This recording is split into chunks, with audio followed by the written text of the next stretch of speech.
Ayan po. Si Ate Del. Magpipaint. Iba-vlog ko na lang yan.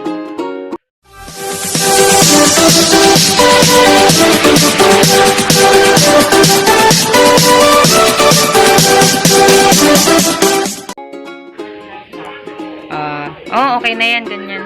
Yung mas maganda pa pag mas light.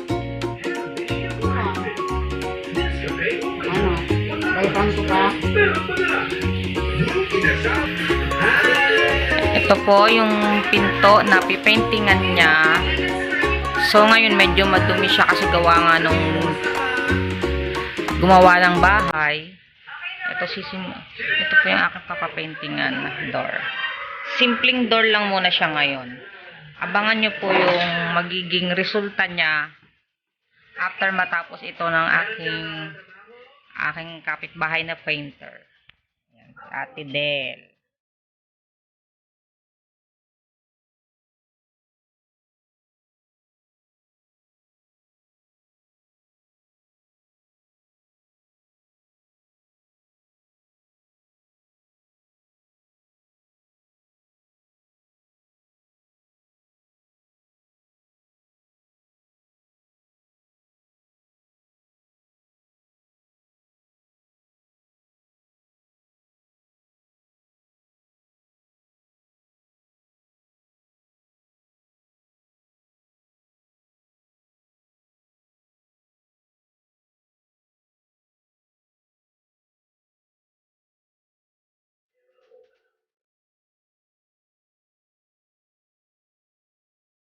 Yan. Halos nangangalahati na siya. Mabubuo niya na yung pinaka-cover ng pinto. Yan. Ilagyan niya muna ng lining sa bawat gilid. Then, abangan niyo po yung magiging paint niya ay nasa pinaka-center ng pinto. Up and down.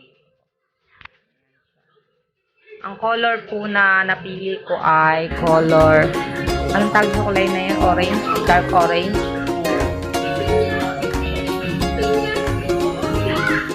So, ito na po.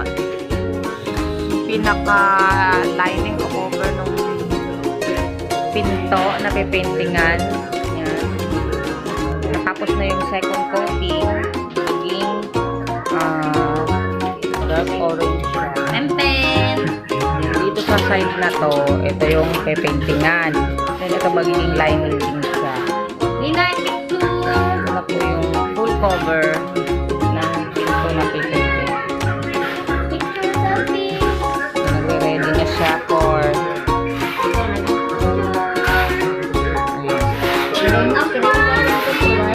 opo. So, dito na tayo sa next task na gagawin. Yung gilid. Itong gilid. Painting nga ng color free. I think it's combination for me. That is combination for me. And then, abangan nyo na lang po sa mga susunod na. Just look. Yan. Abangan. So, here, nag-start na si Ate Del ng pinaka Yellow. lining sa ilalim ng dark orange pang-emphasize ng color na dark. Kaya kailangan light ang combination. That's what we call color green or beige.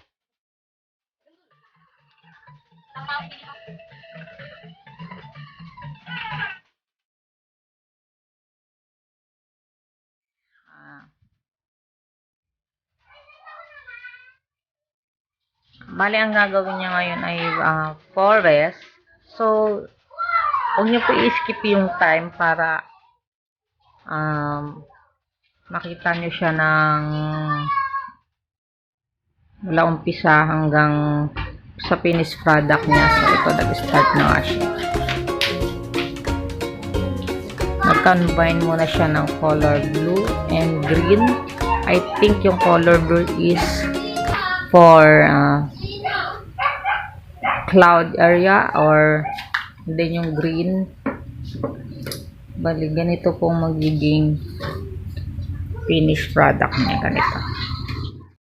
So, here it is. Nag-start na po siyang paintingan yung pinaka-middle ng door sa taas. Then, nag-combine na siya ng mga color. Yan na siya. Natapos niya na rin yung i-cover up yung pinaka-lining na kulay beige. Let's see. Excited na ako makita yung finished product niya. Then,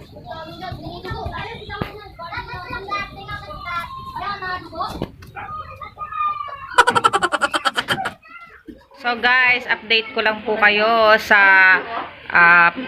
pagpapapaint ko ng pinto with Ate Del. So, eto na siya. Papakita ko sa inyo yung kanyang middle work. Ayan, update ko lang kayo sa kanyang ginawa. Medyo napupuno na niya yung pinakataas ng door. Ayan. Oh my God! Data color ng kanya. Ang tawag sa paint puti? Wall painting yan. Forest. Landscape tawag. Parang landscape. Okay. Ayan. Sa mga gusto pong magpa-paint like this, call nyo lang po si Ate Del Manila. Meron po siyang page. Ito po. Pagpipainting ni Ate Del. Papakita ko sa inyo yung nagawa niya sa bandang taas ng door. Ayan. Ayan. Oh my God! Wow! Malapit na niyang ma-finish yung sa taas ng door. Yung design. Yan po yung design niya. Hindi pa siya totally finished pero papunta na din doon.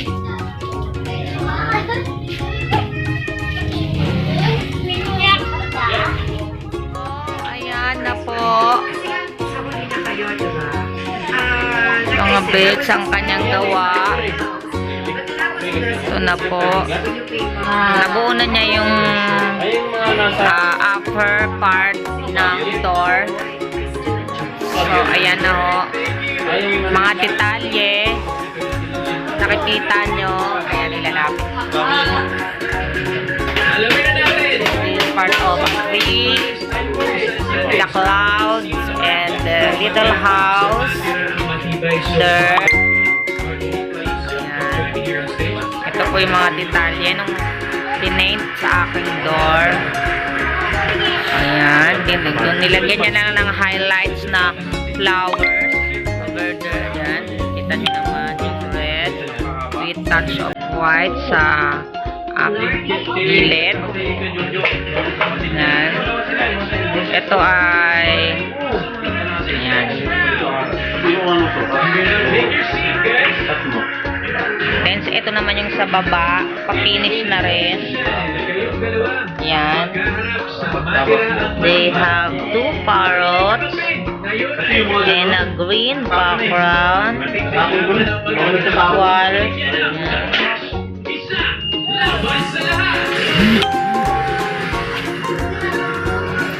Ayan. Dahil bata pa sila, there's so much for them to explore. Pagtapas ko sa fly. Ito yung sa down part.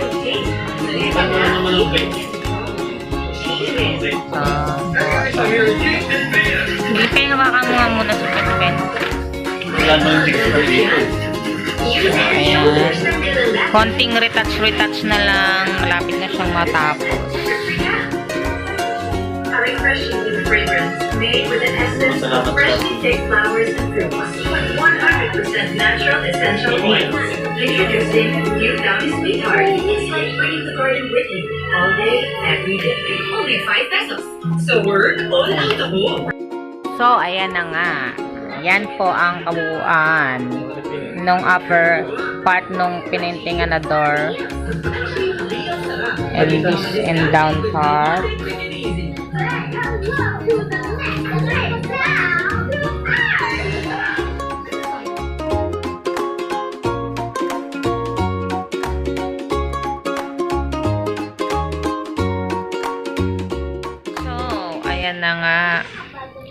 papakita ko na sa inyo yung gawa ni Ate Del.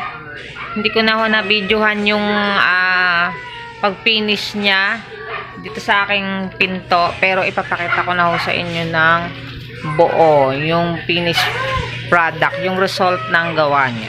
Ito po. Ito yung sa upper. Ayan. Lagyan niya ng puno-puno. Then, ang house. Ayan. Ito na ho.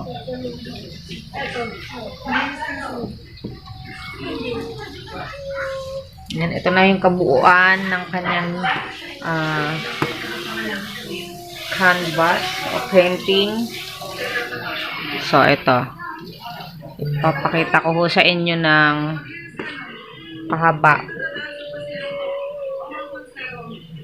So, ayan, nilagyan na rin ho niya ng catalyst, yung pakintab sa pintura. Bali po ang ginamit niya pala itong pang-paint na o pang-pintura ay enamel. Para ho waterproof siya, just in case na mabasa, hindi siya alimbawang umulan or mabasa, hindi siya mahuhulas. So, eto. Ginamitan niya ho ng catalyst na pampakintab, kaya nagmukhang makinis at yung agaw pansin sa mga makakita sa labas. Bali, ito ho yung aking labas. Papakita ko na rin ho sa inyo. Ayan guys, ang aking pinto. Marami hong nagsasabi na magandang araw at napaka very unique na pinto na design sa isang bahay. So, agaw pansin siya. Ito ho yung aking labas. Papakita ko na rin yan. May kapote pa. Ayan. So, ayan, pag dumadaan yung mga kapitbahay, nakikita nila yung door painting. Diba? Pansinin. Hindi ko na, ayan.